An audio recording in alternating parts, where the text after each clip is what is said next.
Hello, everyone. It's good to see you this evening. Welcome, one and all, for those that have been able to join in. I wanted to wait for others to join, but it's 5 minutes past time, and we will not wait any longer. So anybody that's not here with us, we join us later. It is a pleasure for me to be facilitating this section, one out of so many that will come. And like you saw the flyer that went out, it's just an opportunity to familiarize ourselves with the new, and I'll describe it as soon to come opportunities that's available to us here in the UK, particularly with the Brexit that's going to happen on the 1st of January 2020. So as something to focus on is just a kind of overview of the process that one might want to take to accomplish our ambition to practice here in the UK, some kind of practical hacks about different routes that is available. As a word of introduction to our housekeeping, you have been muted just so that we don't have interference in the sound effects from several background where we are all tuning in. You will have opportunity to pose your questions using the chat functions, and your question will be addressed at the end of the section. These sections will be recorded and subsequent others so that it will be made available to those that need it. So like I said, if you need it at the end of the section, just an email away and it will be made available to you. We're going to go through a few things. First of all, we'll just have a kind of reflection on the new immigration rule that's going to take effect after Brexit, that's going to be concluded on the 31st of December this year. The implication is that we're going to have a point-based system. And I'm going to take us through the implication for different healthcare professionals, as each of you might be a member of one. And then we go through the implication for our spouses, for those of us that are married or family members. And then we take questions. Unfortunately, this introduction webinar may not benefit immensely some group of individuals who have gone several steps ahead of others. I'm aware that some of you who are attending may have registered or have gotten licensed, and some of you may have written several parts of the exams. Some of them may have even gotten visas. So it is not some kind of detailed webinar on some specific things, but then your concerns or your question will be addressed, your specific questions will be addressed at the end when we have time to do that. We will have subsequent seminar or subsequent webinar that will address in details each specific profession and each specific task routes, and that's we did. Provide a detail and address all the things that each and every one of us will be needed. Our target, my group and I, we aim to make sure that each and every person that come our way is provided with all the guidance, the details of the guidance on all possible fastest and most convenient, and I would say tailored approach or route that best suits each and every one of us, because we know our preferences, and yes, our preferences differ. We start off with the new immigration rule. We are well aware of the Brexit independence vote that took place in 2016. And the UK voted to leave the EU, but the process to leaving the EU had been a kind of Royal Rumble wrestling, I would say. It's like a marriage between a husband and a wife. They still loved each other, but then love is not good enough to maintain the relationship. So the UK people voted to leave the EU. So it had been a roller coaster since 2016 for the separation process or the divorce process to happen. And finally, it's coming to effect on the 31st of December. The implication is that there will be a new point-based immigration system replacing the old system whereby EU nationals and people from New Zealand and other affiliate nations who are recognized under the EA system are treated as UK nationals. The implication or what that has for us coming from Africa or from other country that's not part of the EU is that whatever opportunity arises, people from the EU or from Switzerland or from other affiliate nations, Australia, are treated first and foremost, so that less and less opportunity were available for us, and that put us at a very high disadvantage. But then with this new point-based system, what has happened is that other countries apart from UK are categorized equally as people from Africa and other nations that were a priori not part of the EU, such that when there are opportunities, we are given favorable, fair chance to compete with every other person outside the UK. The implication is that a new points-based immigration system is now in place, such that now it is possible to apply for a skilled work visa, and then the criteria that is required has been lowered. Now, two things has worked to our advantage. One is the Brexit. The second one is the coronavirus.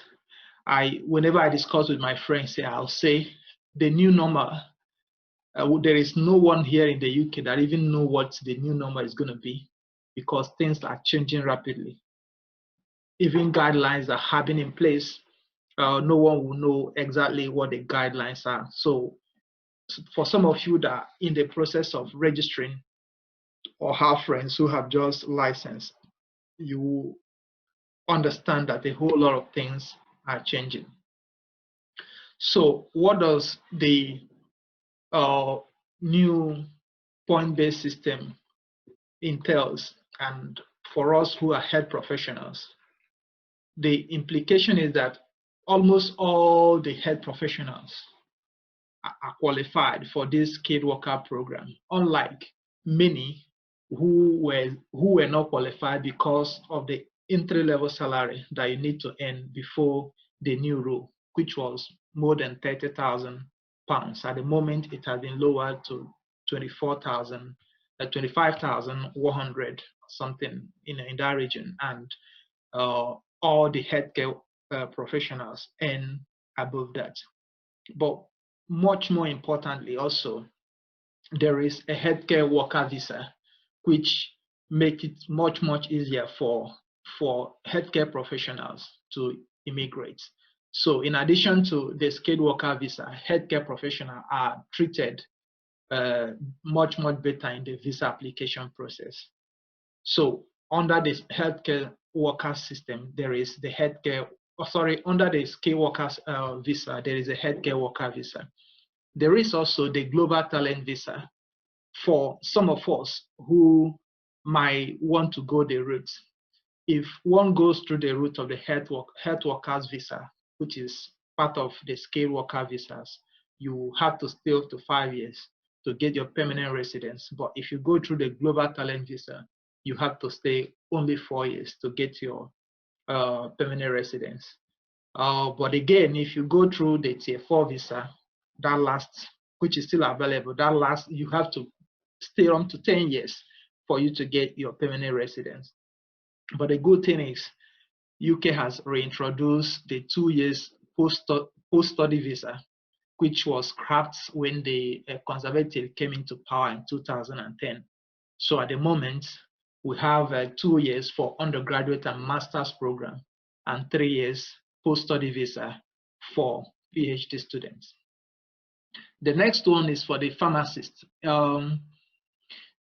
The registration council or the regulatory council for pharmacists is the General Pharmaceutical Council, and the route through which people that train internationally coming to the UK follow to come in is the Overseas Pharmacist Assessment Program. Unlike many other professionals or the previous profession I've talked about, for pharmacists, the route is a little bit different. IELTS is still a requirement, needed to score 7 overall with no elements less than 7. But at the moment, because of COVID, and I was also say to some extent because of Brexit, they now accept IELTS that you pass. I mean, IELTS could be more than 2 years, unlike other professionals that your IELTS score must necessarily be less than 2 years old. So for pharmacists, for you to start the process, you will necessarily have, first of all, submit your qualification, the graduate qualification. There are criteria that it must be less than 2 years qualification. I mean, third program in English-speaking country. I mean, recent practice for at least 2 years. There are some basic requirements which most of us we meet, having done internship and having done service. Usually classify them together, so not a problem. And done your English exam. But then the rigorous one is having to undergo 1 year training. They call it pre-registration training for those that qualified outside Nigeria. So you choose in the 4 regions of the UK, only 3 regions are doing it. At the moment, it's not happening in Northern Ireland. So you have to do it either in England. It used to be in England, just in England until a few years ago, where they established in Scotland and Wales. So you need to do 52 weeks training before you now go to the GPSC registration assessment with a pass. So the training will be under supervision of people that are licensed and in the accredited areas. Very few places are accredited, so that makes it a little bit difficult for pharmacists. Again, when we come to profession-specific webinar, which we will do subsequently, we'll be able to take the details and give the whole details and meet everyone at any stage where you are. For optometrists, similar routes, slightly different, slightly more complex situations. English language is still a requirement, overall score of 7 on the IELTS, but other section, you just get a 6. Now, for you to begin the one in optometry to begin the process, first of all, you have to make contact with the General Optical Council, which is the regulatory council for optometrists here in the UK. So just like we have for those that are coming as medical doctors, the GMC and the colleges, that is the specialty training route. For optometrists, you make contact with 2 persons or 2 agencies or 2 bodies, the General Council and then the College of Optometrists. But you must necessarily have had your IELTS. So when you make contact with the General Optical Council, they will tell you the documents to submit. Again, in the profession-specific webinars, we'll be able to go in details. So the stages after the contact and having been told the document to submit, usually is like 5-stage process. You might omit one stage, which is a stage 3, depending on the outcome of the stage 2. So in the stage 1, what happens is that you are initially assessed, scrutinized by the GOC, that's the General Optical Council staffs, about the documents and all the supporting documents you submitted, your graduation, your experiences, your clinical experience portfolios and all that, then you are given to assessors from non-English speaking countries. Usually they have, collaborations with bodies in different countries. So people in the country where you are will also assess your competence, and depending on how convinced they are, they will gather. They will call you for interview, or call you first of all for more document before the interview. The outcome of the interview will determine whether or not to proceed to completion of the scheme for registration. The scheme for the registration is where you will then go on to meet the requirement for registration after you have completed the process. But if you don't pass the interview, you either go back to stage one or be thrown out. I want to look at what happens to spouses and family members if we have already had one. I'm sure that a whole lot of us might have that at the back of our mind. If I'm going through this process and I want to come in, what happens to my wife, my husband, and my children if we've got one? For each of these routes, be it the skilled worker route, either the healthcare visa, the global talent visa, or the tier 4, the post-study, or the pre-doctoral or post-doctoral, the MSc route, the PhD route. They are, provisions for one to travel with his or her spouse, depending and each of them have some financial requirements. The cheapest of them, of course, is the healthcare visa, which is like trying to remove all hurdles for healthcare professionals to immigrate, and majority of us will be able to get through the healthcare visa, particularly beginning from January. Again, the global talent, which is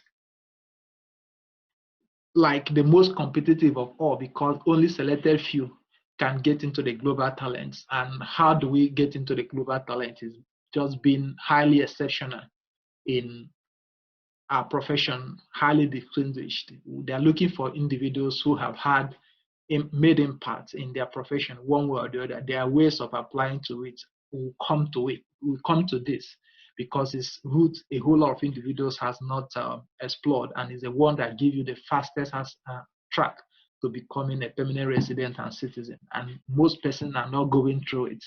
Even when they are qualified, they don't know. And this is where most of the research fellowships fall into. The tier 4 visa, of course, once you have a tier 4 visa, depending on if you have your sponsorship or you are self-sponsored, you can be eligible for your spouse and your children to come in with you if you have the money to support them.